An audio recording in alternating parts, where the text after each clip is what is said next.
Hello, I'm Kads, and welcome to today's video. And finally, the stars have aligned and the portal is red, and there's no gimmicky event going on right now. It is just a pure, true, full 2x on Primal shards. So we have the lovely red hue. And this is definitely going to be the shard pull session that you didn't know that you were waiting for, because we have loads of primals. We're going to be pulling those today, of course, for the purposes of the champion chase, and of course, just to try our luck and see what we can get. So you're either rooting for the downfall of the air quotes mythical free-to-play king, or you're hoping that somehow the luck will continue. Let me know which camp you're in the comment section down below.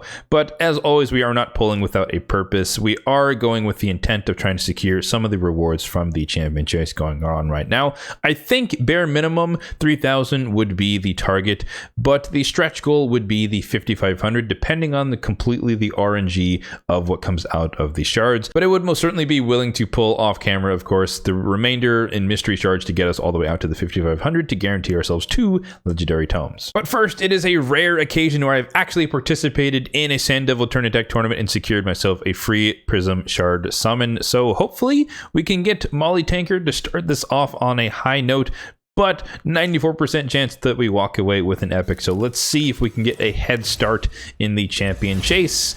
And it's an epic, and it is Grizzled Jarl. Not too excited about that one, but it is 250 points in the champion chase. So we're starting things off around 300-ish points, which is a good starting position. Now, popping over to the portal, let's take a look at the overall shard count on my account at the moment. 632 on the Ancients, 221 on the Voids, 75 on the Primals, which of course we'll be diving into today, and 67 on the Sacreds. Now, the first question that a lot of people might have, especially if you're checking out the channel for the first time, welcome.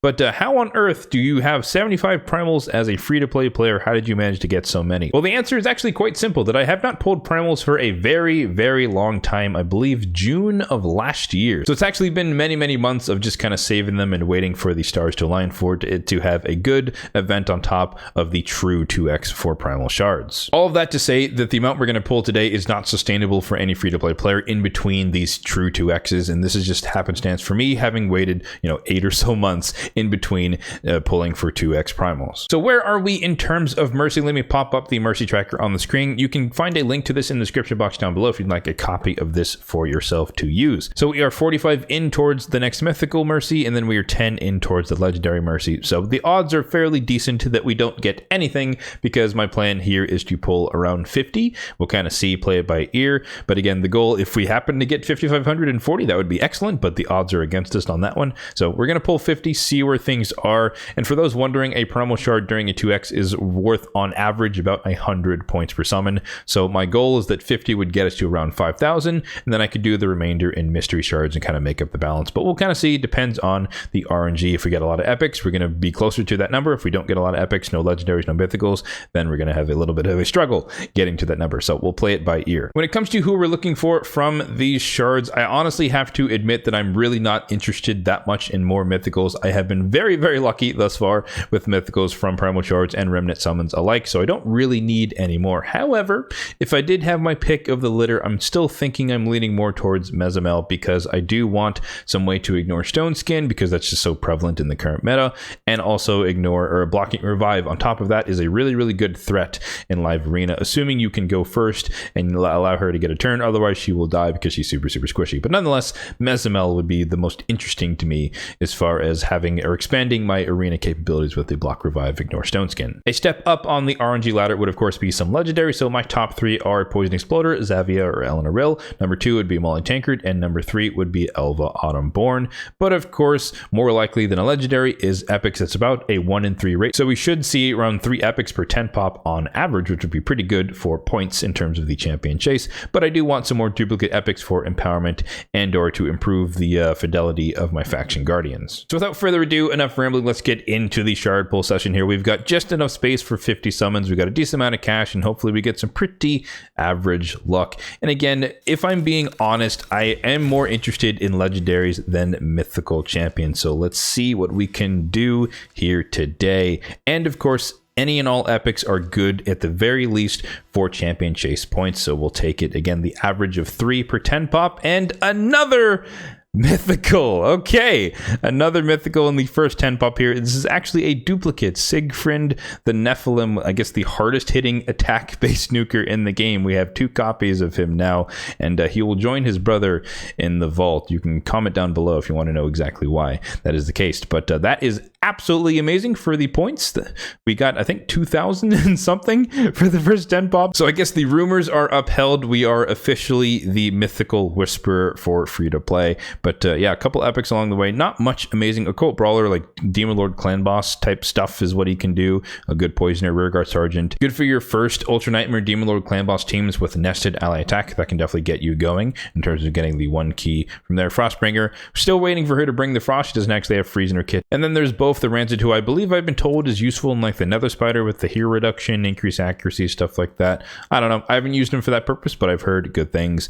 But of course, I'm sure the crown jewel relative to this 10 pop is Siegfried the Nephilim. Super hard hitting A1, super hard hitting A2 as far as, you know, getting a turn meter as well. And then of course the ultra powerful Rage of the Nephilim, the lightsaber as they call it, with this ability, yeah, which is super broken. I really think they should have not buffed him as much as they did, but that might be, you know, a little controversial to say, but I think it's a little bit too powerful, not gonna lie. But anyways, let's keep it going here. 2,500 points, I believe, from this 10 pop combined with the 300 that we're already at, so 2,800 in the champion chase. So yeah, let's see what we can do here on 10 pop number 2. We definitely don't need more mythicals, but I would not mind getting a legendary here along the way. Believe it or not, I've actually only gotten 1 legendary from all of my summons, and I believe up till, or I guess not including now, but I had summoned only 65 primals thus far. So we have Sachi, not much to say about her, but she can be like a I guess break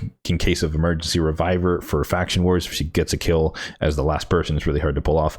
Axel, remember, he's seen some resurgence in terms of the Iron Twins team with the Geomancer, super strong combination there, and Grimskin doesn't really do all that much. 800 on that 10 pop, which should bring us to 3,400 or something or other, somewhere around there, but making some good progress in terms of points. Broodlord, I'm a huge fan of him. He's in my Iron Twins team for his passive to place decreased speed, but he's also useful because he does have an AoE stun in his kit, so he can be useful in the Cursed City as well. 3 epics, that's exactly what you want to see. Gorgrab, Faction Wars arena style champion, increase attack, turn meter fill, like a mini arbiter in terms of the speed aura as well, but he also has a revive in his kit. And then Wuji, super squishy, but she can be decent for a weekend champion, as well as block buffs for Hydra, but I don't think she gets much play anymore. Next, 10 pop, here we go. What else do we have from these? Still hoping for a legendary. There's technically a 1 in 50 chance that we get a legendary. That's kind of why I wanted to pull 50, just to see 2% chance. Once again, we get our 3 epics out of the 10 pop, make that 4.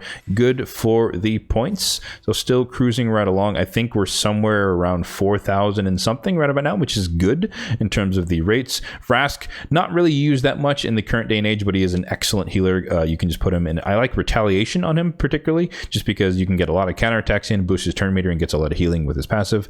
Mr. Rider Dahi, super fun. One of the best force affinity debuffer effics in the entire game. Really good for that. Good for DPS, good for debuffing, good for all around. Ugo, one of the best Hydra enabling champions in the entire game with the block buffs and decreased defense. And then Talia hits kind of hard, but she's really not that impressive. I believe this is the last 10 pop that we're going to be doing in this particular session. So 1 epic, 2 epics so far, 3 epics. That's good. Another Gorgorev and another myth. You know, hey, we got Mezamel. We'll take it. Okay, I think we definitely did hit the 5,500 with a 2,000 10 pop there. We'll take it. And we actually got my number 1 wanted mythical here. So I can already anticipate all the hate in the comments, but it's a-okay. Hey, you know, sometimes you do get lucky. And apparently we just have the number of the RNG lords in terms of getting mythicals. So Mezamel Luperfang. I already talked about her, but essentially she's kind of well known for the extra turn ability here, but going into this ability, attacks one enemy 2 times, ignores 50% of defense. This is after her buff fairly recently. Ignores stone skin, strengthen, ally protection, and shield, and places block revive. So super good against Wukong, despite a UDK, super good into stone skin champions, including UDK, and just, you know, an overall threat on the battlefield. She's very, very one-dimensional, in fairness. She's good at the, like, sniping that one person or potentially two people if there's a UDK on the team.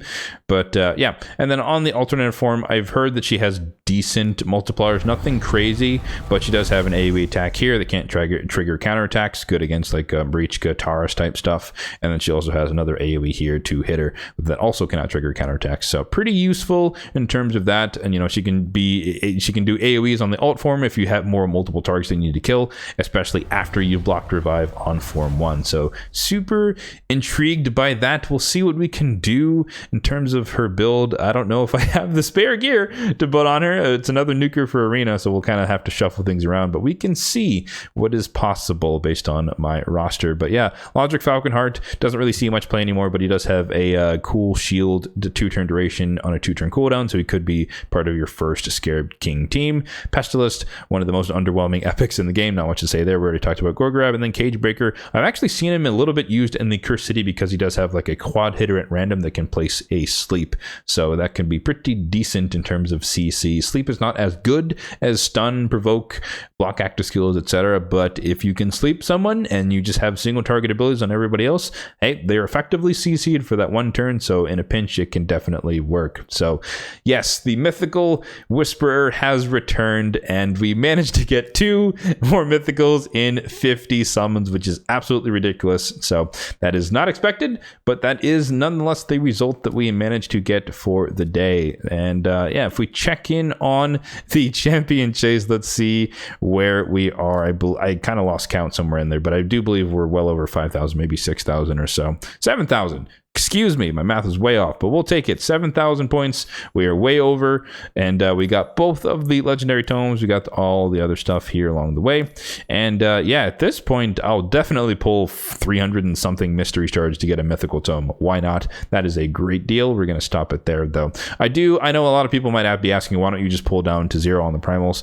I'm anticipating that, you know, a few months down the road, there's going to be some deck of fate that's going to be during 2x primals, which might feature a guaranteed champion, or there just might be some other opportunity to pull a handful, you know, 20, 30 or something. So I don't need to pull all the way down to 0. The Eternal Soulstone is nice, but I don't think I really need it at this moment. So I just want to have some in the bank in case I need them for anything that pops up in the future. I never like to pull my shards down to 0, but I've been sitting on these for a very long time, many months. So I felt like doing a bigger session for this one. So that's why we went with 50. So I guess 2/3 of the total stack. So was your prediction correct? Were you in the camp of hoping that the mythical Whisperer would make his return, or were you hoping for the downfall in which I would just get 50 rares back to back to balance out the good RNG out in the universe? But apparently the former is the correct answer in this case. But yeah, we did manage to get my most wanted Mezimel, so super happy about that. We get the red dot in the index, and as I mentioned before, Sigfrind is a dupe,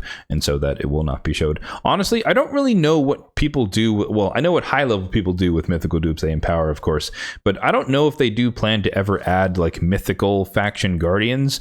And you know, as a free-to-play player, you typically aren't going to get as many mythicals. I know I'm definitely an exception to that rule, but I'm expecting that we're not going to be able to get 10 out of 10 very easily for across all the factions. So I don't know if they're ever going to add mythical faction guardians, but I also want to be prepared if that is the case. I don't know. Let me know in the comment section down below what you guys would do if you were lucky and you happened to get multiple copies of the same mythical champion. And with that, that does bring the shard pull session to a close. I will definitely be building Mezimel live on stream tomorrow morning, 10 a.m. Pacific. If you do want to check that out, I will have my Twitch channel linked below, but you can also watch it on YouTube. We do multi-streams here on the channel, so you can pick your preferred platform if you do want to hang out as we work through that. Let me know in the comment section down below if you were also pulling your Primal shards, and hopefully you guys had some good luck with your summons as well. If not equal to mine, hopefully better than mine. As always, if you did enjoy this video, then be sure to hit that like button down below. It really does help out the channel. And if you are enjoying the content overall on the channel, then feel free to hit that subscribe button down below as well. Thanks for watching and have a good one.